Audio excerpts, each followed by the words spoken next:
बहुत समय पहले रानो चिड़िया अपने पति टुन्नू चिढ़ा और अपनी बेटी गुड़िया चिड़िया के साथ रहती थी। रानो चिड़िया का पति खेती करके अपने परिवार का खर्च चलाता था। उसी जंगल में जमींदार कालू सेठ भी रहता था। उसकी नजर गरीब और कमजोर पक्षियों की जमीन पर रहा करती थी। किसी न किसी बहाने वो उनकी जमीन हड़प लेता था। एक दिन जब टुन्नू चिड़ा अपने खेत में काम कर रहा था, तभी वहाँ पर कालू सेठ आता है और टुन्नू चिड़ा से कहता है, अरे ओ, इतने दिन हो गए, तूने अभी तक मेरा कर्ज नहीं चुकाया। अब मैंने बहुत इंतजार कर लिया, बस अब और नहीं। ये लो कागज, इस पर अपना पंख लगा दो और ये खेत और जमीन मेरे नाम कर दे। तेरा सारा कर्जा माफ कर दूंगा और तुझे अपने खेत में काम भी दे दूंगा, जिससे तुझे और तेरे परिवार को भूखा मरना न पड़े।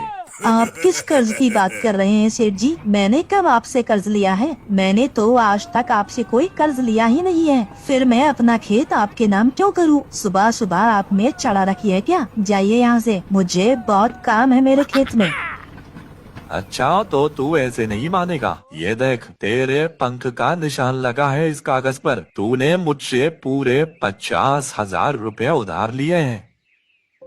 मालिक, ऊपर वाले के लिए है, ऐसा जुल्म मत कीजिए मेरे ऊपर। आप ऊपर वाले से तो डरिए। अगर आप मेरा खेत ले लेंगे तो मैं अपने परिवार का पेट कैसे पालूंगा? मेरा परिवार भूखा मर जाएगा। मुझ पर रहम कीजिए मालिक। वो सब मैं नहीं जानता। आज से ये खेत मेरा हुआ। तू चल भाग यहाँ से, नहीं तो मेरे आदमी तुझे मार कर इसी खेत में दफना देंगे। फिर तेरे परिवार का कौन ख्याल रखेगा? इसलिए अभी भी समय है, चला जा यहाँ से। टुन्नू चिड़ा क्या करता, बेचारा रोता हुआ घर वापस आ जाता है। उसकी ये हालात देखकर उसकी पत्नी रानो चिड़िया उससे कहती है, अजी क्या हुआ? आपकी आंखों में आंसू? क्या हुआ है, जल्दी बताइए, मेरा जी बैठा जा रहा है। रानो, उस कालू सेठ ने झूठे कर्ज की बात कहकर मेरा खेत हड़प लिया। मैंने अभी तक उससे कोई कर्ज नहीं लिया है। वो झूठ बोल रहा है। ऐसा कैसे? मैं अभी जाकर देखती हूँ। कोई फायदा नहीं रानो उसके पास जाने का। पता नहीं कहां से मेरे पंख के निशान वाला कागज है उसके पास, जिसमें लिखा है मैंने 50,000 रुपए उससे उधार लिए हैं। ये कहकर टुन्नू चिड़ा को ऐसा सदमा लगता है कि वो खाट पकड़ लेता है। ये सब देखकर रानो और गुड़िया घबरा जाती हैं। बिटिया, तुम्हारे पापा की तबीयत आज बहुत खराब है। मैं डॉक्टर तोतराम को बुलाकर लाती हूँ। तुम यहीं अपने पापा के पास बैठकर उनका ख्याल रखना। मैं जल्दी आ जाऊंगी। रानो चिड़िया डॉक्टर तोताराम को बुलाने जाती है। तभी उसे एक जगह किसी के करहाने की आवाज सुनाई देती है। रानो चिड़िया पास जाकर देखती है तो एक साधु बाबा बुरी तरह से घायल झाड़ियों के बीच पड़े करहा रहा था। पानी, पानी, कोई मुझे पानी पिला दो, मेरी मदद कर दो। तभी रानो चिड़िया जल्दी से उसके पास जाती है। बस बाबा, आप घबराइए नहीं, मैं आ गई हूँ। आपकी यह हालत किसने की बाबा? ये सब छोड़िए, मैं अभी आपको यहाँ से बाहर निकालती हूँ। आप परेशान मत होइए, मैं आपको कुछ नहीं होने दूंगी। फिर रानो चिड़िया उस साधु बाबा को वहाँ से बाहर निकालती है। बाबा, आप ठीक तो है ना? अब बताइए, आपकी ऐसी हालत किसने की? बिटिया, एक शिकारी ने मेरी ऐसी हालत की है। झाड़ियों में छिपकर मैंने किसी तरह अपनी जान बचाई है, वरना आज वो मुझे मार ही डालता। बिटिया, यहीं पास में मेरा घर है। अगर तुम्हें कोई परेशानी ना हो तो मुझे मेरे घर तक छोड़ दो बेटा। तुम्हारा मुझ पर बहुत एहसान होगा। क्यों नहीं बाबा, इसमें एहसान की कोई बात नहीं है। चलिए, मैं आपको आपके घर तक छोड़ाती हूँ। फिर रानो चिड़िया उस घायल साधु बाबा को उसके घर तक पहुंचाती है और बाबा से कहती है, हे भगवान, मैं तो भूल ही गई। मैं यहाँ पर डॉक्टर तोतराम को बुलाने के लिए आई थी। क्या हुआ बिटिया? तुम इतनी परेशान कैसे हो गई? मुझे बताओ, शायद मैं तुम्हारी कोई मदद कर सकूं। फिर रानो चिड़िया बाबा को सारा बात बताती है। बाबा, मेरे पति बहुत बीमार हैं, घर में इलाज कराने के पैसे नहीं हैं। मैं सरकारी डॉक्टर को बुलाने जा रही थी, तभी आपकी आवाज आई और मैं यहाँ आपकी मदद करने के लिए आ गई। अच्छा सुनो बिटिया, तुम एक बहुत नेक दिल और दयालु चिड़िया हो। तुमने मेरी जान बचाई है, इसलिए मेरी जान बचाने के बदले में मैं तुम्हें ये जादुई लीची के बीज देता हूँ। इसे रात के अंधेरे में जब सब सो जाए तो अपने घर के आंगन में बो देना। अगले दिन लीची का पेड़ और लीची का घर तैयार हो जाएगा। उसके बाद तुम्हारी सारी परेशानी दूर हो जाएगी। आपका बहुत बहुत शुक्रिया बाबा, अब मैं चलती हूँ। रानो चिड़िया वो बीज लेकर वहाँ से चली गई। फिर रानो ने ऐसा ही किया। रात के अंधेरे में सबके सो जाने के बाद उसने अपने आंगन में वो लीची के बीज बो दिए। अगले दिन लीची के पेड़ और लीची का बना हुआ घर को देखकर वो बहुत खुश हुई और अपने पति टुन्नू चिढ़ा और अपनी बेटी गुड़िया को वहाँ लेकर आई। टुन्नू जी, गुड़िया, आप दोनों जल्दी से मेरे साथ आंगन में चले और देखें, हमारे आंगन में लीची का पेड़ उगा है और उसके साथ में लीची का घर भी है। फिर टुन्नू चिढ़ा और गुड़िया दौड़े दौड़े आंगन में आते हैं। अरे ये क्या रानो हो, यहाँ तो लीची का पेड़ और लीची का घर कभी था ही नहीं, पर अचानक ये सब कैसे हुआ? फिर रानो चिड़िया सारी बात उन्हें बताती है। तभी टुन्नू चिढ़ा एक लीची खाता है और लीची खाते ही उसकी सारी बीमारी ठीक हो जाती है। ये देखकर वो सब हैरान हो जाते हैं। अरे रानो, ये लीची कोई मामूली लीची नहीं, बल्कि ये जादुई लीचियाँ हैं। ये सब तुम्हारी अच्छाई की वजह से हुआ है। जो बाबा ने खुश होकर तुम्हें ये जादुई लीची के बीज दिए, और ये लीची का घर कितना सुंदर है। सुनो पापा, आप ये सारी लीची को तोड़कर बाजार में बेच दो। इससे हमें अच्छे पैसे भी मिलेंगे और आपको काम ढूंढने में भी कोई परेशानी नहीं होगी। फिर टुन्नू चिढ़ा अपने परिवार के साथ उस लीची के घर के अंदर जाता है। अरे वाह, ये घर तो बहुत सुंदर है और इस घर के अंदर हमारे जरूरत की सारी चीजें मौजूद भी हैं। सच में ऊपर वाले ने हमारी सारी परेशानी दूर कर दी। फिर टुन्नू चिड़ा झटपट सारी लीचियों को तोड़कर बाजार में बेच देता है और उसकी अच्छी कमाई होने लगी। और फिर उस दिन के बाद से वो लीची बेचकर अपने परिवार के साथ खुशी खुशी रहने लगा। तो दोस्तों, इस कहानी से हमें यही सीख मिलती है कि घायलों की सेवा करनी चाहिए, उनकी मदद करनी चाहिए। किसी गांव में रानो चिड़िया अपनी बेटी गुड़िया के साथ कालू कौवे और गौरी कौवी के घर में नौकरानी का काम करती थी। वो दोनों कौवा कौवी बहुत ही लालची और धोखेबाज पक्षी थे। वो दोनों रानो चिड़िया और गुड़िया से दिन रात मजदूरों की तरह काम करवाते थे। दोनों माँ बेटी अपनी इस जिंदगी से बहुत ज्यादा परेशान थे, लेकिन उनके पास कोई दूसरा रास्ता नहीं था। इसलिए वो दोनों मजबूरी में कालू और गौरी के अत्याचार बर्दाश्त कर रही थी। उधर कालू कौवा पक्षियों से उधार पैसे लेता था। धीरे धीरे उस पर बहुत ज्यादा कर्ज हो जाता है और फिर एक दिन उनके घर पर भुल्ला चील अपने साथियों के साथ अपना कर्ज मांगने आता है। सुन तालू कौवे, आज इतने दिन हो गए, लेकिन तुम दोनों पति पत्नी ने अभी तक मुझे एक फूटी कौड़ी भी नहीं दी। मैं तुम्हें एक हफ्ते का समय देता हूँ। अगर मुझे मेरे पैसे नहीं मिले तो मैं तुम दोनों को जान से मार दूंगा, याद रखना। उसके बाद वो चील वहाँ से चला जाता है। उस चील की धमकी सुनकर कालू और गोरी की हालत खराब हो जाती है। हमें किसी भी तरह पैसों का बंदोबस्त करना होगा। वो पक्षी बहुत ही खतरनाक है। अगर हमने उन्हें पैसे नहीं दिए तो वो सच में हमें जान से मार देंगे। हाँ भाग्यवान, तुम बिल्कुल ठीक कहती हो। पैसों का इंतजाम करने के लिए हमें कोई न कोई उपाय सोचना ही होगा। हम इन दोनों माँ बेटी का इस्तेमाल करके पैसे का इंतजाम करेंगे। फिर अगले दिन कालू कौवा और गोरी कौवी रानो चिड़िया और उसकी बेटी को काली पहाड़ी पर जाने के लिए कहते हैं, क्योंकि वहाँ के रहने वाले पक्षियों का मानना था कि उस पहाड़ी के पास बेशकीमती मोती है। सुनो रानो, तुम अभी के अभी उस काली पहाड़ी के पास जाओ और हमारे लिए वो बेशकीमती मोती लेकर आओ, जिसे बेचकर हम अपना सारा कर्जा चुकाएंगे।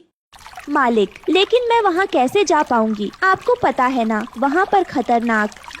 बस बहुत हो गया तुम्हारा नाटक, हम कुछ नहीं जानते। चुपचाप से तुम वहाँ जाओ, वरना तेरी इस बेटी को मैं जान से मार दूंगा। बेचारी रानो चिड़िया के पास कालू कौवे की बात मानने के अलावा और कोई रास्ता नहीं था। वो काली पहाड़ी पर जाने के लिए निकल जाती है। कुछ देर उड़ने के बाद वो पहाड़ी पर पहुंच जाती है, लेकिन उसे वहां पर बेशकीमती मोती नहीं मिलते। वो वापस घर आ जाती है, लेकिन कालू और गोरी उसे डरा धमकाकर दोबारा काली पहाड़ी पर भेज देते हैं। लेकिन इस बार रानो चिड़िया का सामना खतरनाक जानवरों से होता है, जिन्हें देखकर वो बुरी तरह डर जाती है। हे भगवान, ये क्या? ये जानवर यहाँ कैसे आ गए? मुझे यहाँ से किसी तरह निकलना होगा, वरना मैं इनका शिकार बन जाऊंगी। फिर रानो चिड़िया किसी तरह अपनी जान उन जानवरों से बचाकर वापस घर आती है। उसे खाली हाथ देख कालू कौवा आग बबूला हो जाता है। मोती हासिल करना इस चिड़िया के बस की बात नहीं है, चलो यहाँ से चलते हैं। दूसरी तरफ बेचारी रानो की हालत पर उन दोनों को जरा भी तरस नहीं आता। माँ, ये दोनों बहुत ही लालची हैं। हमेशा अपने फायदे के लिए हम दोनों को मुसीबत में फंसा देते हैं। हाँ बेटा, तूने बिल्कुल सही कहा। हम दोनों की किस्मत बहुत खराब है जो हमें इनके साथ रहना पड़ता है। इस तरह देखते ही देखते कुछ दिन बीत जाते हैं। फिर एक दिन कर्ज वाले कालू को पैसे के लिए दोबारा धमकी देने आते हैं और उन्हें सिर्फ एक दिन का समय देते हैं। इस बात से कालू और गोरी दोनों बुरी तरह घबरा जाते हैं। मैंने सुना है कि पास वाले जंगल में एक बहुत ही खतरनाक तांत्रिक रहता है। अपने मंत्रों की शक्ति से वो पक्षियों को मारकर उन्हें जमीन में दफन कर देता है और अगले दिन मुर्दा पक्षी सोने के रूप में बदल जाते हैं। अरे वाह, ये तो तुमने बहुत अच्छी बात बताई। हम रानो और गुड़िया को उस तांत्रिक के हवाले कर देंगे। फिर तांत्रिक उन दोनों को मारकर जमीन में दफना देगा। उसके बाद दोनों का शरीर सोने के रूप में बदल जाएगा। इस तरह वो दोनों लालच में पड़कर रानो और गुड़िया को मारने का फैसला कर लेते हैं। दूसरी तरफ दोनों माँ बेटी उनकी सारी बातें सुन लेती हैं। ये दोनों तो अपने फायदे के लिए हम दोनों को जान से मारना चाहते हैं। मैंने ऐसा कभी नहीं सोचा था। हमें आज रात ही किसी भी तरह यहाँ से भागना होगा।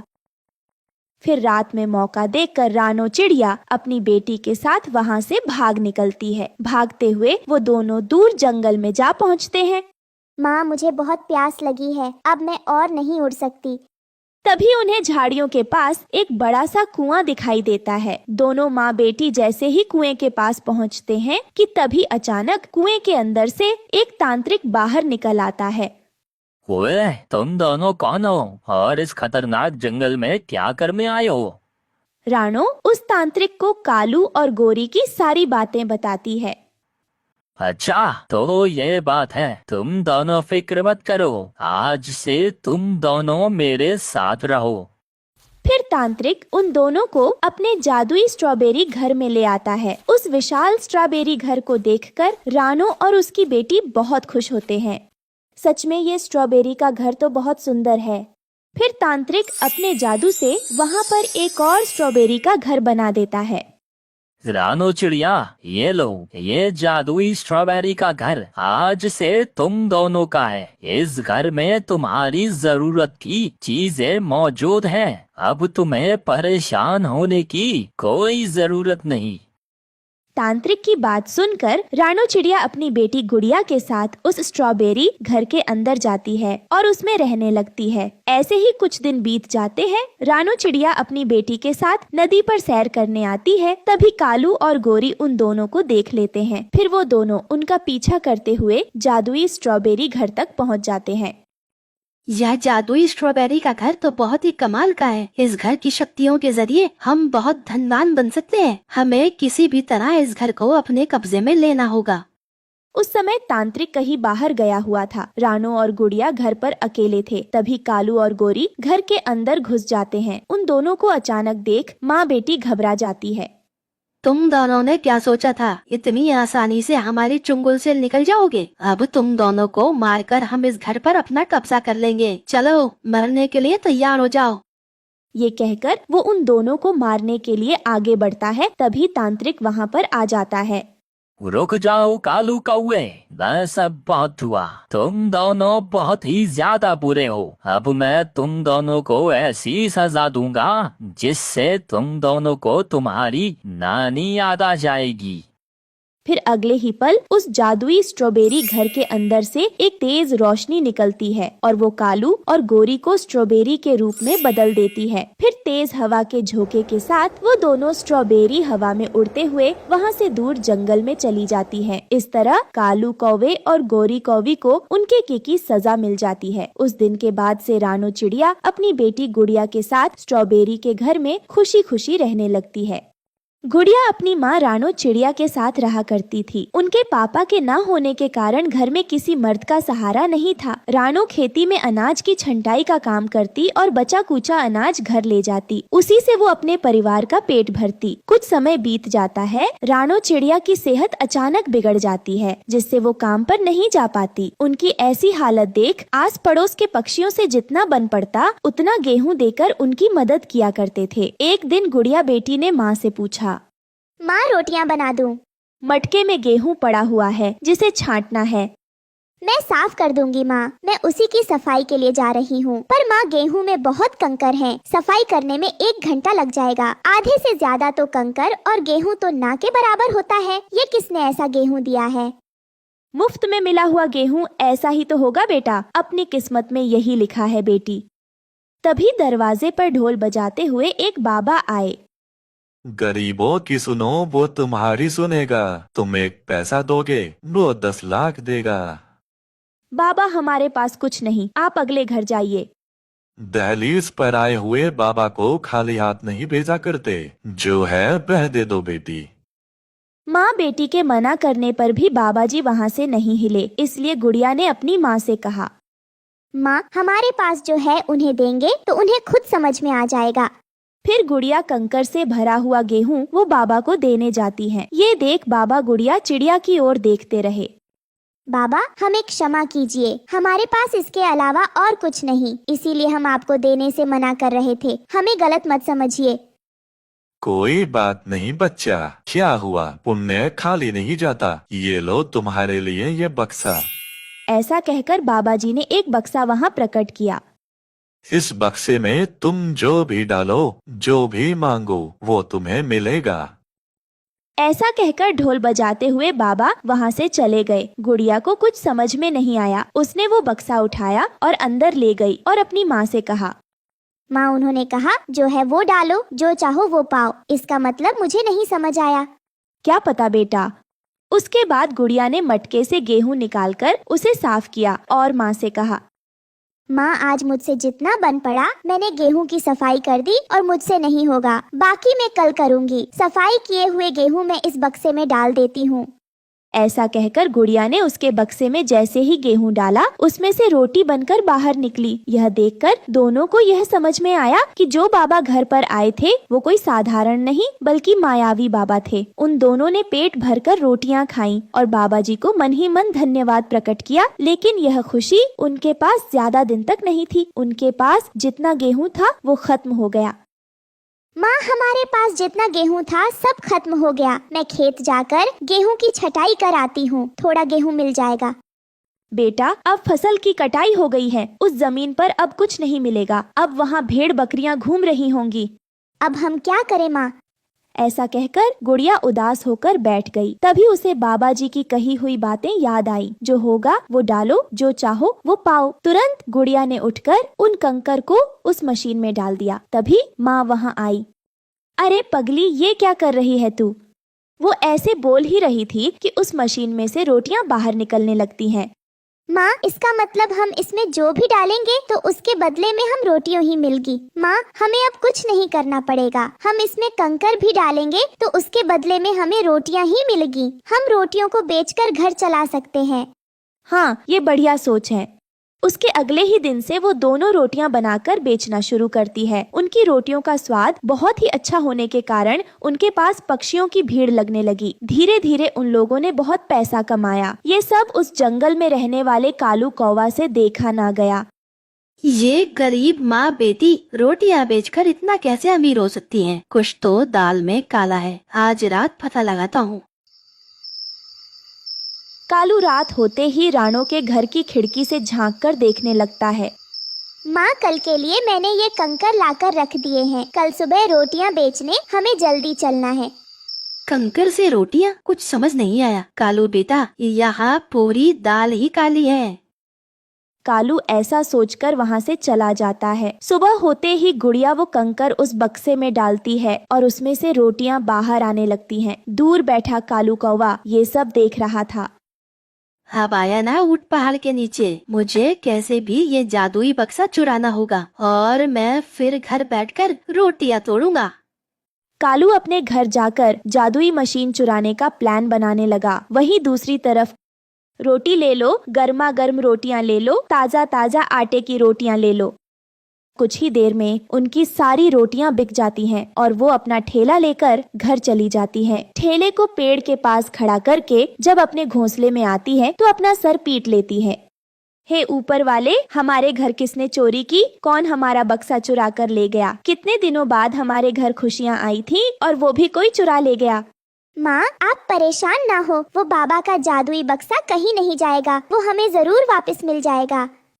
अब मैं इसमें कंकर डाल देता हूँ और फिर मजे से रोटियां खाऊंगा।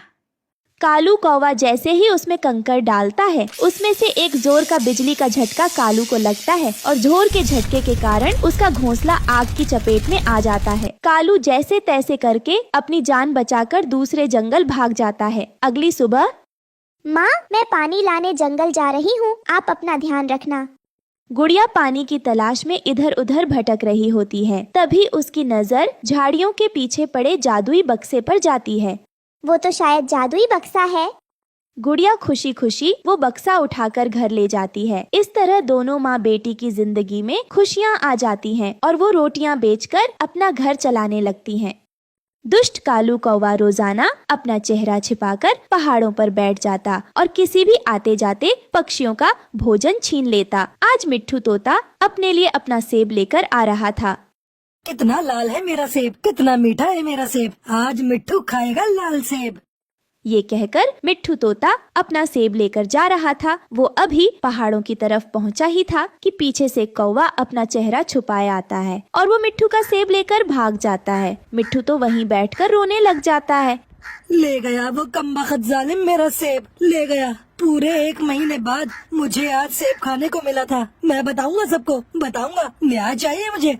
फिर ऐसे रोते हुए मिट्ठू जंगल वापस आता है। भैया, क्या हुआ? आप रो क्यों रहे हो? रानो, मैं रो ना तो क्या करूं, मेरा सेब, मेरा सेब। भैया शांत हो जाओ, क्या हुआ आपके सेब को?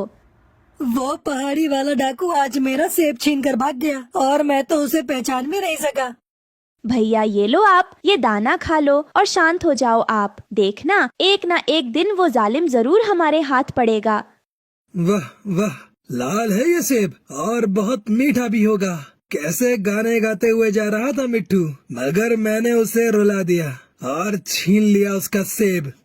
वो दुष्ट कालू कौवा ऐसे खुद से बातें करता है और फिर मिट्ठू से छिना हुआ सेब खाने लगता है। शाम को सभी पंछी एक पेड़ के नीचे इकट्ठे होते हैं। कल लाडो का भोजन छीन लिया उस जालिम ने और आज मिट्ठू का सेब छीन लिया। अगर ऐसे ही चलता रहा तो कोई भी नहीं बचेगा हम में से। मैं तो जब भी भोजन लेकर उस रास्ते से गुजरता हूँ तो मुझे तो बहुत डर लगता है। दूर से कालू कौवा भी पक्षियों को इकट्ठा देख लेता है। मुझे वहाँ जाना होगा, अगर ना गया तो सब मुझ पर शक करेंगे और मैं पकड़ा जाऊंगा। फिर कालू कौवा दूसरे पक्षियों के पास जाता है और वहाँ जाते ही जोरों से रोने लग जाता है। मिठाई, मेरी मिठाई, मेरी मिठाई भी छीन ली उस जालिम ने और मुझे बहुत मारा, मगर मैंने शोर नहीं मचाया, क्योंकि अगर मैं शोर मचाता तो वो मुझे जान से